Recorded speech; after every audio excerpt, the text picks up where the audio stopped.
This is the first in my series on creating a doublet, and let me bring you up to speed on how I got to this point. This started out as a lab-grown quartz crystal. I cut that into slabs, about 3 millimeters thick, and I flattened one side on a flat lap, got that perfectly flat. And same thing with this stone. This is actually a slab of BC Ocean picture stone, and it's about 2.5–3 millimeters thick. And same thing, I flattened one side of it so that it fits perfectly flat against the quartz crystal. And for this particular stone, it has a matrix in it here. You can see that's the brown and the gray areas. That's actually a porous rock that's part of the stone. So I went ahead and soaked this slab in Opticon afterwards, and that's kind of to fill in all of the porous parts of the stone. And that, then cleaned that off. And the idea of that is it richens the dark areas a little bit without actually changing them in any material way. That enhances that reddish or that grayish color. But more importantly, it fills in the pores, so that when I actually adhere the stone to the quartz crystal using epoxy, the epoxy stays between the stones instead of being sucked up into that matrix while it's still wet. If it gets sucked up into that stone, then you end up with voids, which are kind of the bane of existence for a doublet type stone. So that's how I got to where I'm at. For the shape of the stone, I've cut the profile, and I've left about 1 millimeter of stone all the way around it. And eventually, after I get this actually bonded to the quartz crystal, I'll go ahead and trim that up close with my trim saw, and then I'll use my cabbing machine to actually trim down to the edge of the stone. And at that point I can stop and actually put the cab template on the back of the picture stone here and draw out the final shape of it. Then I can take both the cab and the quartz crystal down to that line and make sure it fits through my cab template, and that's how I wind up with my initial profile for a well-fitted, well-shaped cab. So always leave about 1 millimeter or so extra on the outside of your cab, and that'll make sure that you have a little bit of material left over to take off later to get a good fit. I've cleaned these using denatured alcohol on all of the mating surfaces, and so they're perfectly clean. Here I have a couple of different, a type of epoxy. This is called Epidex, and it's actually for casting epoxy resins into different shapes that you see. You can pour it into really large shapes, and it hardens perfectly water clear. This particular epoxy requires a 2:1 ratio, so twice as much of this epoxy resin versus half as much hardener, and I do that by weight. I've actually got an old canister here. It's made of HDPE plastic, which is really great because you can just clean that out right away, or you can actually allow the epoxy to go ahead and cure in it and then bend it, and the epoxy being harder will actually just release and pop right out. So nice to have these. Alternative to this, you could have disposable type containers. You can use lids from old bottles and that sort of thing. There's a lot of different ways you can mix this stuff up and either just throw the container away, or in my case I like to have a usable container here that I can reuse later. I've loaded the epoxy up into syringes here. It's really hard to pour out of these larger mouth bottles into this small container, so it's easier just to load up some syringes here and get that ready. I've actually got my vacuum setup here. I'm going to go ahead and mix this epoxy, then I'm going to vacuum it to debubble it, and once it's debubbled, then I can start using it to actually bond the stones together. I have an odd stone here. This is one that I made up and got it all the way shaped, and then I discovered that it actually had a separation inside of it. This is one of those stones that I had not treated with Opticon. This is kind of the stone that showed me that I needed to do that. It has a large area in the middle where it's a brown matrix, and it actually sucked up a lot of the epoxy after I put the cap onto the stone, and later on that showed up as kind of a gray ghosting effect, but when I looked at it under my loupe, I could tell that it was just myriad little bubbles that had formed from the epoxy actually being drawn out into the matrix and away from the bonding surface. So wound up with what we call a ghost in there, and that's just tiny little bubbles that really just kind of look like a grayed out area.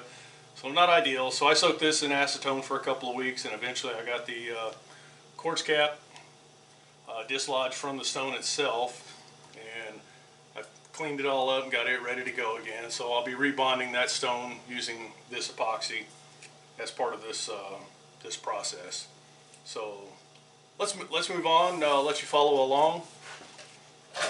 And I actually mix my epoxy by weight, and I'm going to need about 1.5 grams here. I've got this set up for grams, and it's right now it's sitting at 0.0, so I'm going to go for about 1.5. I'm going to need 1 gram of the resin, and then I'm going to need about 0.5 gram of the hardener. So let's start loading this up. There's 1 gram already, so did not take much.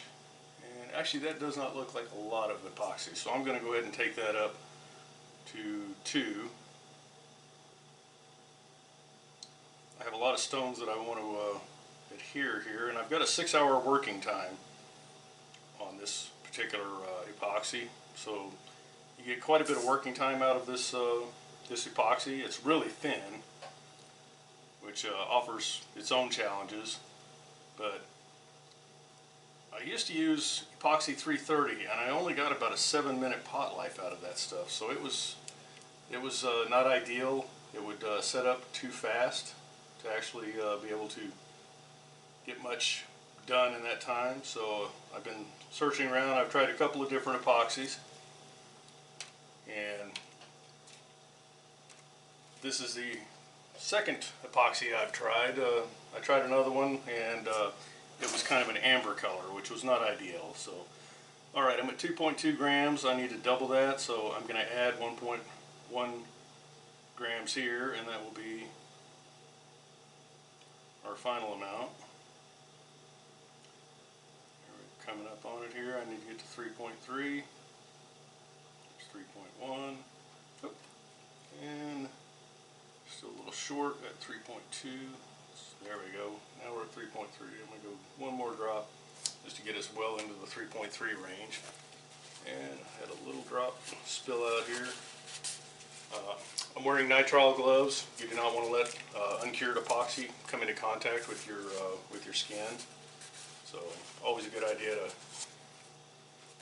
keep that away from your skin, and this particular items work really well for that.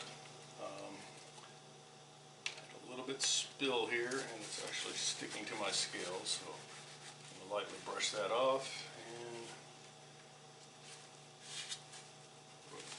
clean off my shield here. This is the idea of this, was to keep this surface from getting fouled with epoxy, and you see it's sort of worked. Okay, go ahead and turn my scale off. I've got them mixed up to weight now. Now I'm not going to have to hurry here. Like I say, I've got a 6-hour pot life on this, and this particular epoxy is actually designed to be water clear, being cast and generally used for casting in large pieces. You generally like it to be water clear, and And this particular epoxy is really thin, so it's almost the viscosity of water. So I'm curious to see how that's going to work for actually staying in between the stone and the cap. But let's give it a try here. It does have the property of being water clear, so it's got that going for it, and it's got the long pot life. So it has some properties that I'm looking for. I'd like for it to be a little thicker, but I think if otherwise it works okay, then there are products I can add out there that will actually cause it to be a little bit thicker. And I may end up looking into adding one of those products into the mix as well if this gives me any problems. Okay, we are well mixed. I'm going to go ahead and clean off my mixing stick, because that's also my applicator. Now let's put this through the vacuuming process. I want to put that right in the middle.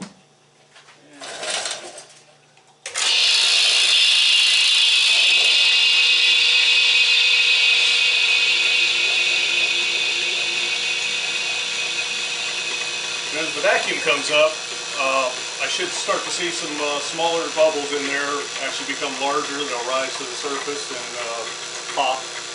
And yep, that's exactly what I'm seeing. So even though it looked water clear, there is some air mixed in with it. And this is your opportunity to what we call debubble this epoxy and get all that air out of there.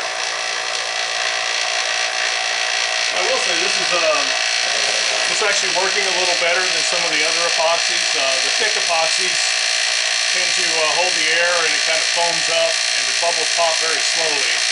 This actually bubbled up really quick, and as soon as the bubbles hit the surface, they pop. So being thin is not necessarily a bad thing.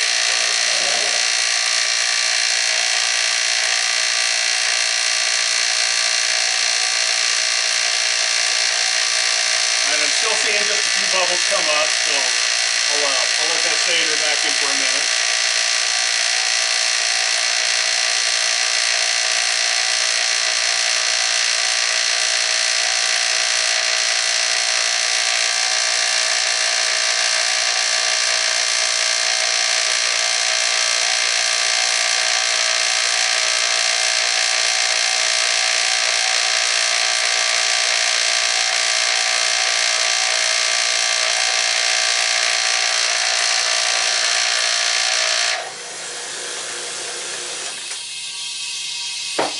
Okay, and this step of vacuuming your epoxy is just a kind of a value-added step. If you don't have a vacuum machine and a bell jar, don't worry about it. Just be careful when you're mixing your epoxy up that you're not mixing a lot of bubbles into it by frothing it around and adding air in that way. And generally, you can still get decent results. Now you do run the risk of actually having bubbles between your cap and your stone, and they'll show up as kind of a bright flash, and that's just a void in there. That is part of the optical properties of being unadhered to the stone and the cap.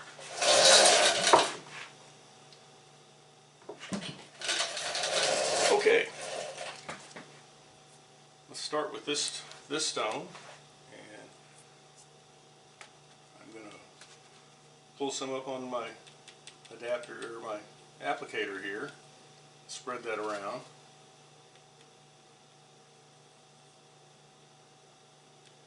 I just kind of want to cover that whole area that I anticipate this stone will actually cover, and then I'm going to actually just push down and move the stone around a little bit to get out the excess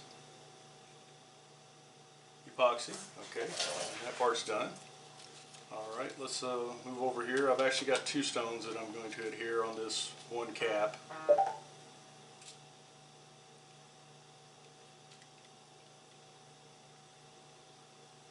And kind of the same thing, you want to make sure that the area that the stone is going to adhere to is kind of covered by epoxy all the way around, and then just drop the stone right into the middle of it there. and then try and work that around, squeeze out the excess epoxy. And then I'm going to actually put one of these heavy-duty clamps onto the stone, move it around until I'm basically centered and the stone is where I want it on the cap.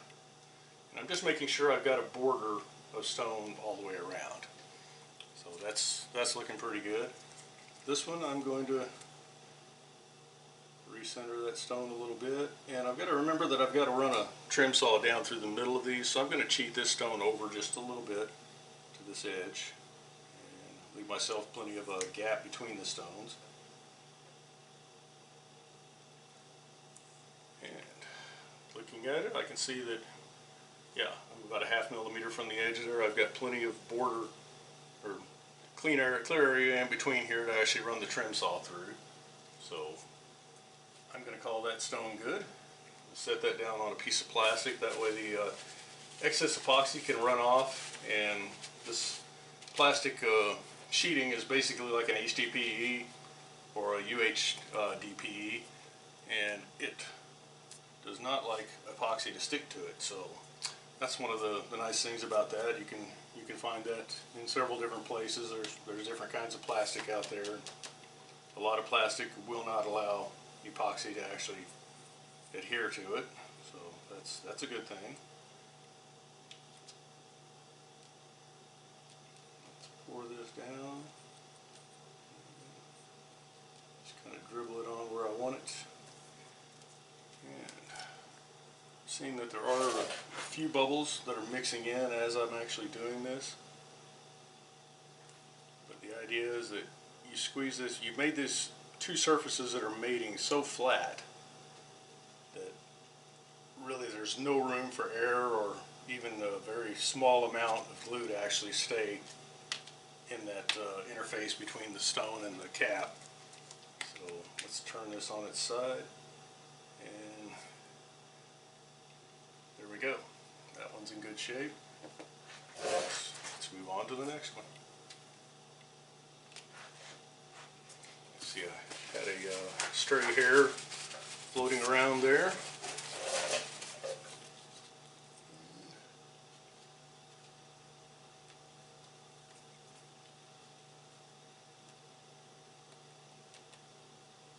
The best way to actually put this in place is to just bring up a dop on the end of your stick and then just stick that right into the puddle that you're making. That's a good way to keep air from becoming admixed into it. And you can kind of spread that around where you need it.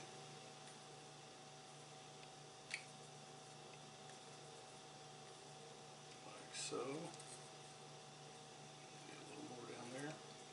And that's in pretty good shape. Here's my stone. And let's just drop that right into the middle there. Keeps wanting to float off to the side until you squeeze it down and actually force most of the glue and any admixed air out from between them. So that's good. We'll go ahead and clamp that.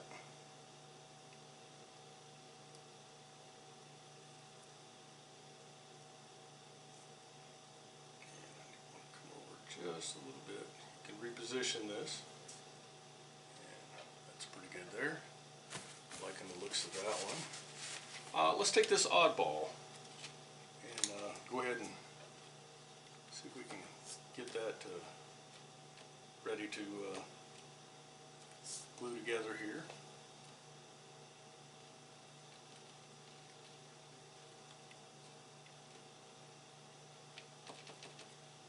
And I've actually put a piece of that same plastic underneath this stone so that any excess glue that spills off over the edges won't actually adhere to the wood.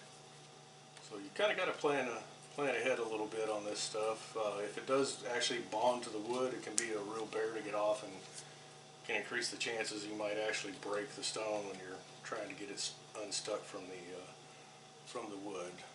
So I'm going to force glue all the way out to the edge because this stone is already shaped to its final dimension, and there we go. Alright, here's my cap. I've actually marked on one side, I've got a black line here and I've got a black line there so that I know exactly where this stone is supposed to go onto. I'm going to drop it in here and squeeze that down. And, oh yeah, that looks good. Okay, pretty happy with that. I left this one side without any nails holding that part in place. I wanted to be able to get this clamp in there, and we're going to call that good on that one. And we have a couple more to glue up here, but you get the basic idea of how this process works up to this point. And I will pick up with part 2 of shaping after the epoxy is cured. This particular epoxy says that it takes 24 to 48 hours. I'm in no hurry. I'm going to give it a couple of days to cure, and then I'll move on to the next step.